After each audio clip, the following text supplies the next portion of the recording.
This episode is brought to you by CoolStuffInc.com, the #1 seller of games and gaming accessories. And GatheringMagic.com, the #1 resource for Magic the Gathering news and articles.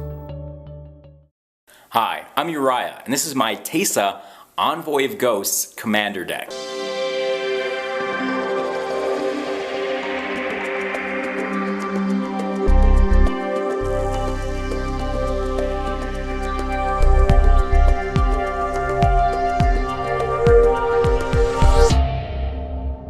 This is my Teysa Envoy of Ghosts Commander deck. Teysa is a 4/4 for 1 white, 1 black, and 5. She has vigilance and protection from creatures. And then whenever a creature would deal damage to me, that creature is destroyed and I get a 1/1 black-white flying spirit token as a result. I initially submitted this deck as part of a contest at Legit MTG almost about 2 years ago when Dragon's Maze dropped initially.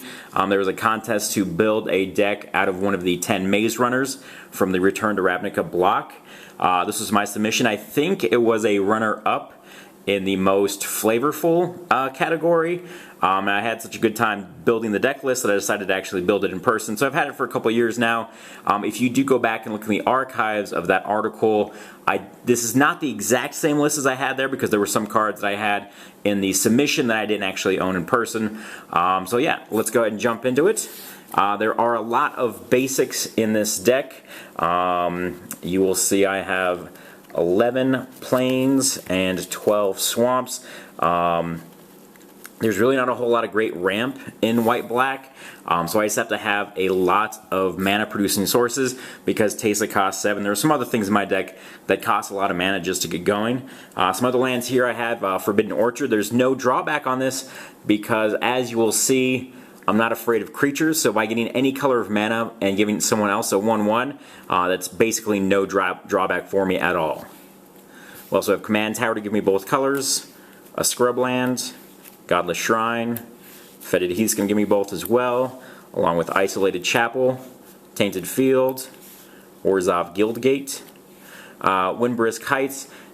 I don't get to activate this as much as I'd like. Usually when I'm swinging with just Teysa or one other creature. It's kind of difficult to get 3 creatures attacking. I actually don't make as many tokens in this deck as I initially thought I would, and I'll talk about exactly why a little bit later. So I don't get to see this activated too often, but when I do, it's just some good value there. We have some graveyard hate in Bojuka Bog. Vault of the Archangel is a great utility land. Because we have such high mana costs, we do want a Temple of the False God, as well as an Ancient Tomb in the deck. For land destruction, I have a Strip Mine and a Dust Bowl. This also helps because I do have such a high land count that I can usually sack some of my basic lands to Dust Bowl and still be okay as far as casting my spells is concerned. Another utility land here is Thespian Stage. Just great to copy whatever the best land is on the battlefield that I need at the time. A couple of mana rocks in Sol Ring, the Orzhov Signet, and Darksteel Ingot. So because Teysa costs so much, but her ability is so good, I built the deck around the whenever a creature deals damage to me when she's in play, destroy that creature. Now, there might be times when she's tucked. There might be times when I just can't get to the 7 mana to play her or 9 mana to play her if she dies, if there's a Wrath of God. So I wanted to put in some other effects in the deck that would have a similar ability as Teysa. So one of those cards is No Mercy. It's an old card from the Urza block. Essentially reads the same thing. Whenever a creature successfully deals damage to you, destroy it. This doesn't have to be combat damage actually, so you're not going to get someone pinging you with this on the table, but just in case they accidentally do, you can go ahead and destroy them. Dread, this also very similar to No Mercy, and is a creature as well that can be difficult to block because it is fear. Vengeful Pharaoh is not a mass kill effect like Dread and No Mercy and Teysa. You can only kill 1 creature if it attacks you or a planeswalker that you control, and it has to be in the graveyard. But that's not really an issue. This thing can go to the yard pretty easily. Aurification is not an actual kill spell.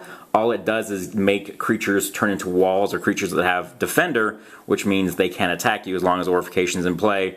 It's not really the biggest threat out there, so if someone has a Naturalizer, a Corrosive Grip, or a Disenchant, they're not likely to hit the Aurification unless for some reason they've just attacked you a lot and they have a bunch of creatures out there with the gold counters on them. But usually this will see play and just stick around for a little bit. It's more of a Rattlesnake card. Just don't attack me, because if you do, your guys are just going to sit there doing nothing. A similar but different ability is on Michiko Kanda, Truth Seeker, a 2/2 for 4. Whenever a source an opponent controls deals damage to me, that player sacrifices a permanent. So it doesn't have to be the creature that dealt damage to me. It can be, or whatever the source would be. So they might be able to sack extra tokens if they have it, or extra lands if they have it. But it's just a way to go ahead and make it a little bit painful if they just decide to go at me. Along the same vein, but not quite in the guaranteed kill, is Lightmine Field.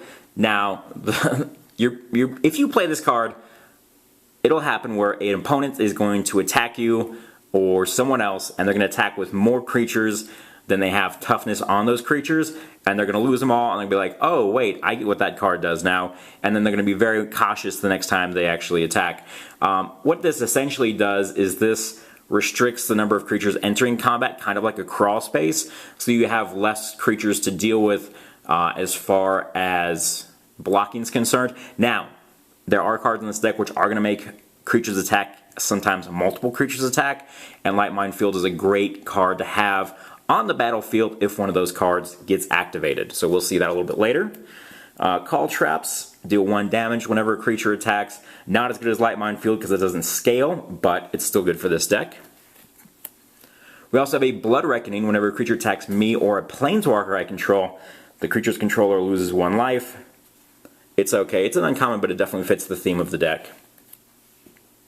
Farsight Mask is another thing that is going to benefit me whenever creatures deal damage to me or a source deals damage to me. Whenever a source an opponent controls damages me, I can go ahead and draw a card. If it's untapped, there's no reason for me to tap this card, so usually I'm going to draw a card.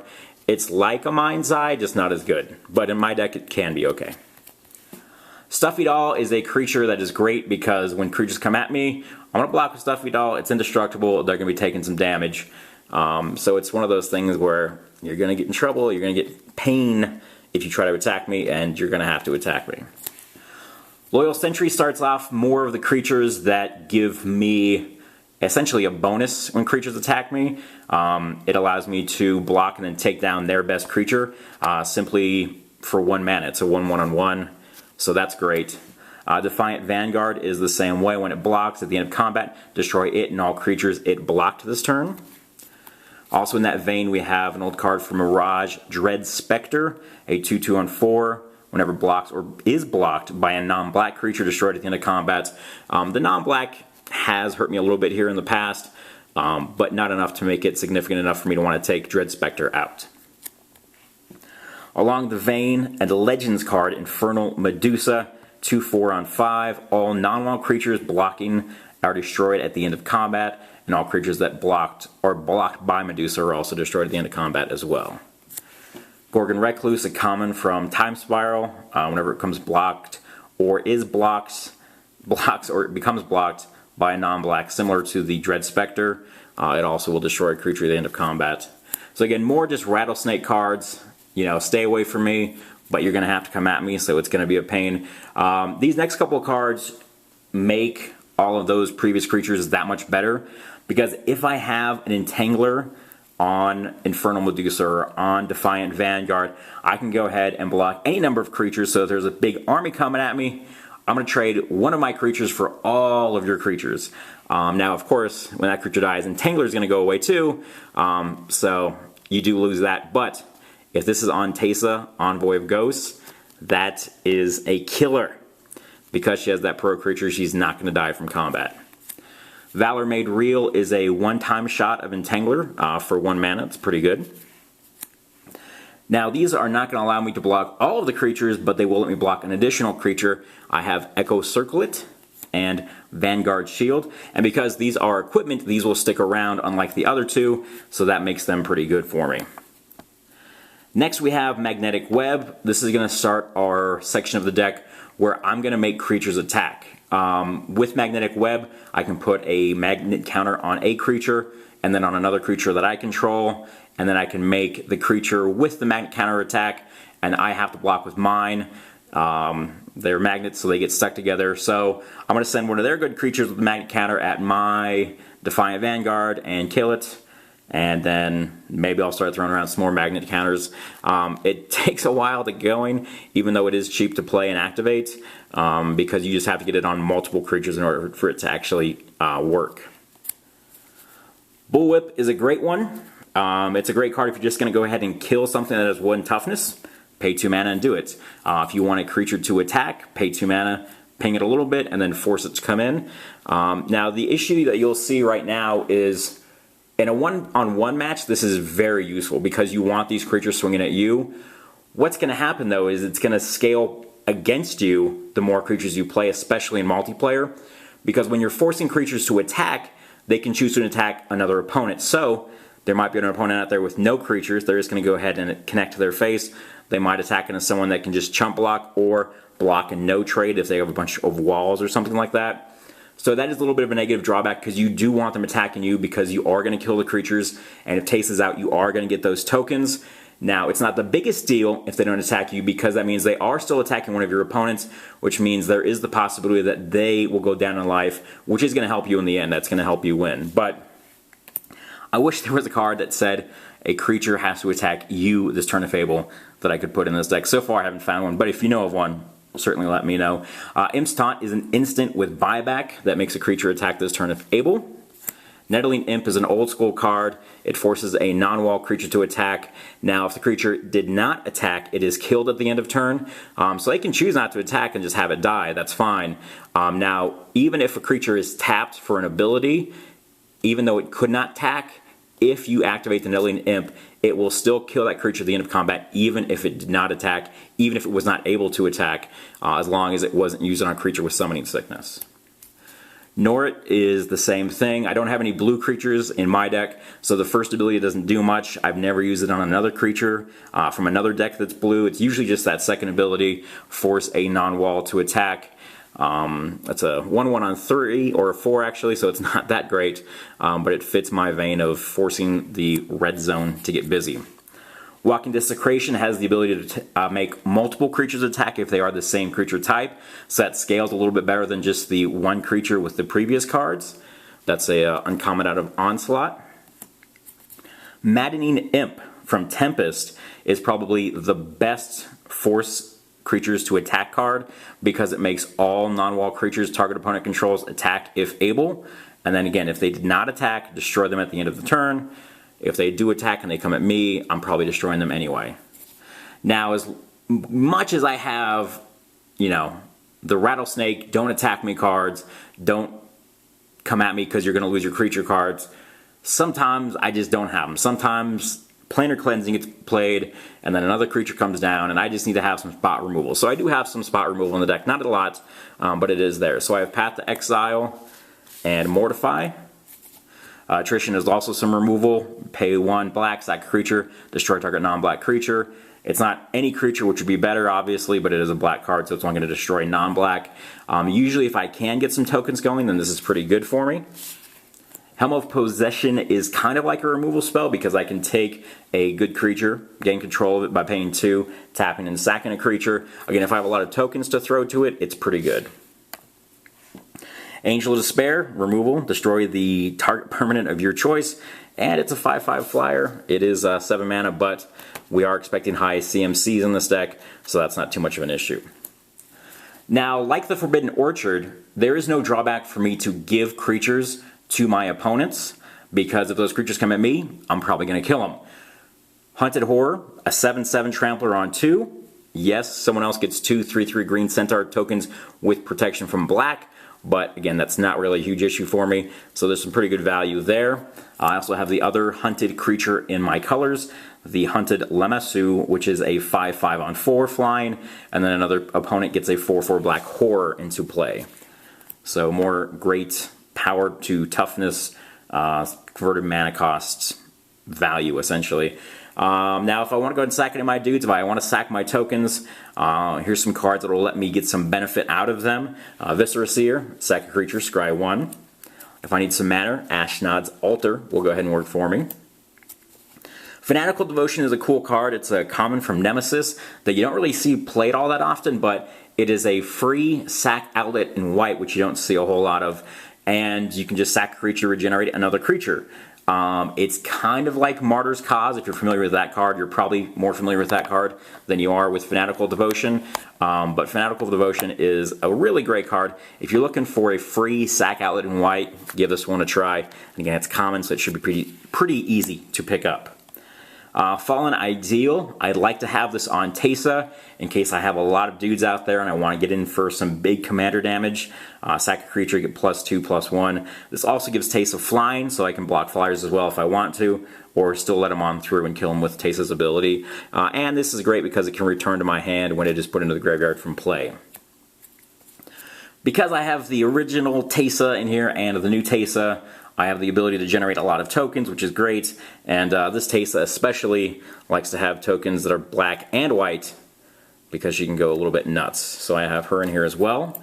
Also, Vishkal, Blood Arbiter, I can sack creatures to him, put counters on, remove counters, get -1/-1 to clear out maybe a problem creature, and 5/5 flying, lifelink, and probably bigger than a 5/5, honestly, for just 7 mana. That's pretty good. Because Teysa has protection from creatures, she can't really ever be prevented from attacking unless there's a pacifism or something else on her. But the other creatures I have don't really have that kind of bonus, so most of the time I'm attacking with just 1, maybe 2 creatures. With Sublime Archangel out there, I'm definitely only attacking with 1 creature, and usually it's going to be Teysa. Because all my creatures are going to have Exalted when Sublime Archangel is in play, that means Teysa can get pretty big pretty quick. This is a really great card. Now, one of the drawbacks of having creatures attack me all the time is that, yes, although the creature is going to die if Teysa is in play with the ability, or if No Mercy is in play, I am still taking damage, so I do need lifelink. Battlegrace Angel is one of the cards I have in this deck for that. It's going to give me a little bit of an Exalted bump, but I do get the lifelink as well if a creature attacks alone. True Conviction is really the good lifelink spell because it's double strike and lifelink. You're going to gain double life whenever one of your creatures connects, and that is just amazing. Some more cards that can give me some life. Whenever a creature attacks, I gain a life. That is Righteous Cause. Also, Patron of the Kitsune is a 5/6 on 6, no slouch. I don't have any foxes in the deck, so I can't make it any cheaper when I cast it. But whenever a creature attacks, I may gain a life. And it doesn't even have to be attacking me. It's just attacking, just like the Righteous Cause. Crypt Gas is in there for some extorts. Also, just to help out with mana. Again, you've seen there's pretty high CMCs in this deck. So a 2/2 that can double my swamps is pretty good. Blood Baron of Viscopa, not really on theme anywhere, but it's just a great creature. A 4/4 on 5 with some pretty good abilities, and it can go pretty big once an opponent is low in life. Because Teysa is pro creatures, I don't have to worry about creatures taking her out of the game, but I definitely have to worry about spot removal. So Lightning Greaves and Swiftfoot Boots are in the deck, not only to give it haste, but also just to give it some protection so it doesn't get swords or path or something like that. Also, Wrath of God, huge issue for Teysa, so I do have some Umbras in here as well. In fact, all of the mono white Umbras that I can. I have Hyena Umbra, which is +1/+1 first strike and totem. Eland Umbra, +0/+4 and totem. Felidar Umbra, which is actually pretty good because I can move it around between creatures I control, and the lifelink is great as well, plus I get the totem, and that's all on 2 mana. This is a really good one for the deck. Mammoth Umbra has the bonus of giving +3/+3 Vigilance and Totem. Now that +3/+3 on Teysa, who is a 4/4, does put her at the magical number of 7, which means 3 attacks and someone is dead. So this is a really good Umbra for the deck as well. Also, because I'm not afraid of attacking with Teysa, I can really get some value out of that if I know I can attack turn after turn. Moon Silver Spear is a great one for that. First strike's not really going to do anything for me, but it's the whenever the creature attacks, put a 4/4 white angel creature with flying at the battlefield. That is the real juice of this card. We have some Cypher cards because I'm really not afraid of Teysa getting killed most of the time, and since she can connect almost automatically, I'm going to get some value out of those. This one I believe is called Mental Notes, but it makes a player discard a card when I play it, and then whenever I deal damage with this Cypher. This one is Shadow Slice, I believe, and it is a loss of 3 life. And then I can go ahead and cipher it and have that 3 life loss continuously happen. Undercity Plagues is really good. It's the best cipher spell I have in the deck. I only have 3, but this is by and far the best cipher spell. Target player loses a life, discards a card, then sacrifices a permanent. That sacrifice of permanent is a killer, especially if I have Teysa in play this card, target a player, then cipher it onto Teysa and attack that same player again. They're losing 2 life, discarding 2 cards, and sacrificing 2 permanents, which is pretty good for just 6 mana, especially when I can do it over and over again. The final card in the deck is just a catch-all. It's Batwing Broom.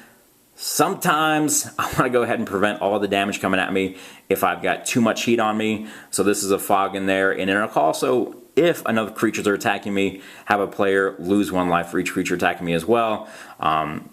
Kind of a catch-all, like I said. Haven't used it to great advantage yet, but it works in a pinch. Thanks for watching CMDR Decks. Don't forget to subscribe and favorite.